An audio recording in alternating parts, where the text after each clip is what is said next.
ભારતભરમાં રામનવમીના દિવસે ભગવાન શ્રી રામની ભવ્ય શોભાયાત્રા સાથે અનેક કાર્યક્રમો યોજાયા હતા।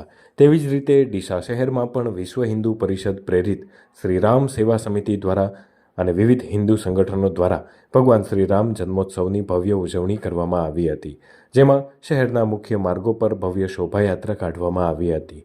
આ શોભાયાત્રા ભગવાન શ્રી રામના મંદિરેથી પ્રસ્થાન થઈને આખા ડીસા શહેરમાં ફેરવવામાં આવી હતી। આ દરમિયાન કોઈને જાનહાનિ ન સર્જાય તે માટે પોલીસ વિભાગ પણ ખડે પગે રહી અને કામગીરી કરી હતી। રામ જન્મોત્સવની ઉજવણીમાં નારી શક્તિનું પ્રદર્શન પણ કરવામાં આવ્યું। મહિલાઓ દ્વારા અદ્ભુત તલવારબાજી અને અનેક પ્રકારના નૃત્યો કરી અને લોકોના મન મોહ્યા હતા। શોભાયાત્રામાં ભાજપ અને કોંગ્રેસના નેતાઓએ પણ હાજરી આપી હતી। સાથે જ ડીસા અને આજુબાજુના ગામના ધર્મપ્રેમી જનતાએ પણ આ ભવ્ય શોભાયાત્રામાં સહભાગી થયા હતા। ખેંગાર ચૌહાણ, ડીસા, બનાસકાંઠા।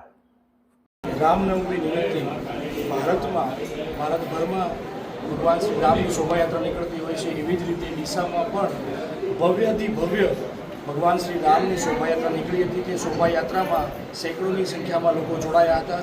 જય શ્રી રામના નાદ સાથે સમગ્ર ડીસા નગર ગુંજી ઉઠ્યું હતું અને જેમ અયોધ્યામાં આજે ભગવાન શ્રી રામના સૂર્ય તિલક જેમ થયો એનો ઉત્સાહ અને એનો આનંદ પણ સમગ્ર હિન્દુ સમાજમાં, સનાતન સમાજમાં જોવા મળ્યો હતો।